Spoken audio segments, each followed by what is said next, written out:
दुनिया की दिग्गज ई कॉमर्स कंपनियों में से एक अमेज़न अब भारत में सवालों के घेरे में आ गई है।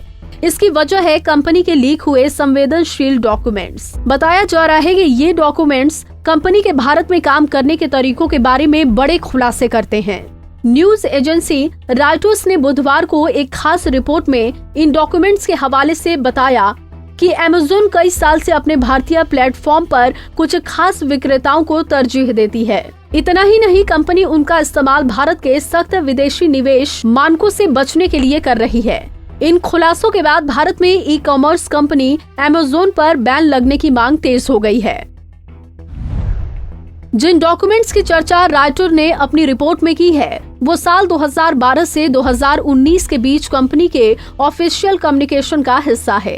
इन लीक डॉक्यूमेंट्स में साल 2019 के वो नोट्स भी शामिल हैं, जिन्हें अमेज़न इंडिया के कर्मचारियों ने कंपनी के सीनियर अधिकारी जे कार्नो के लिए तैयार किया था। अमेरिकी राष्ट्रपति ओबामा के कार्यकाल में प्रेस सेक्रेटरी रह चुके जे कार्नो साल 2019 में वहां मौजूद भारतीय राजदूत से मिलने की तैयारी कर रहे थे।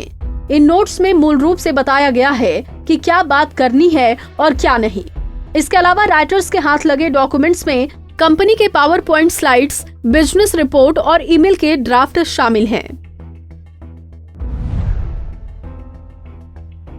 अमेज़न ने जो नोट्स कार्नो को दिए, उनमें भारतीय राजदूत से मीटिंग में कंपनी के भारत में $5.5 बिलियन के निवेश और प्लेटफॉर्म पर 4 लाख से ज्यादा छोटे सेलर्स की मौजूदगी को प्रमुखता से बताने के लिए कहा गया था। हालांकि कंपनी के 33 बड़े सेलर्स ही वेबसाइट पर 2/3 से ज्यादा सामान बेचते हैं। इस बात को नोट्स में संवेदनशील या न बताए जाने के तौर पर मार्क किया गया था।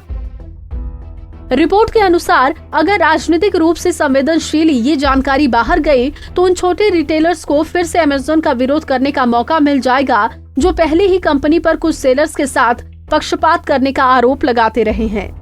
इतना ही नहीं, इससे प्रधानमंत्री मोदी के नाराज होने की बात भी कही गई, क्योंकि उनका बहुत बड़ा वोट बैंक इन छोटे सेलर्स में आता है।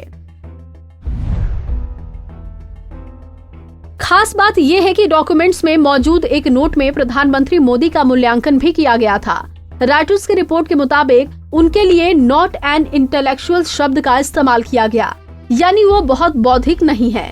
नोट्स में पीएम मोदी की सोचने के स्टाइल को स्ट्रेट फॉरवर्ड यानी सीधी बात पर आने वाला कहा गया। आपको बता दें कि अमेज़न की इस खुलासे पर रॉयटर्स को लिखित प्रतिक्रिया भी दी है। उसने कहा है कि कंपनी अपने मार्केट प्लेस पर किसी भी विक्रेता को तरजीह नहीं देती है और हमेशा कानून का अनुपालन करती आई है। रिपोर्टिंग अधूरी और तथ्यात्मक रूप से गलत जानकारी पर आधारित लगती है, जो संभवतः सनसनी पैदा करने और अमेज़न को बदनाम करने के इरादे से की गई है। कंपनी ने कहा कि सभी विक्रेताओं से निष्पक्ष, पारदर्शी और गैर भेदभावपूर्ण तरीके से व्यवहार किया जाता है। प्रत्येक विक्रेता स्वतंत्र रूप से कीमतों का निर्धारण करने और उनकी सूची से प्रबंधन के लिए जिम्मेदार है। फिलहाल अमेज़न से जुड़ी इस खुलासे के बाद रिटेल व्यापारियों के संगठन confederation of all India traders ने अमेज़न के भारतीय कारोबार पर रोक लगाने की मांग की है। Bureau report, Punjab Kesari TV.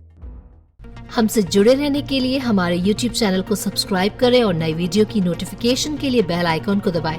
अगर आप ये वीडियो Facebook पर देख रहे हैं तो लाइक जरूर करें और ज्यादा से ज्यादा शेयर करें। धन्यवाद।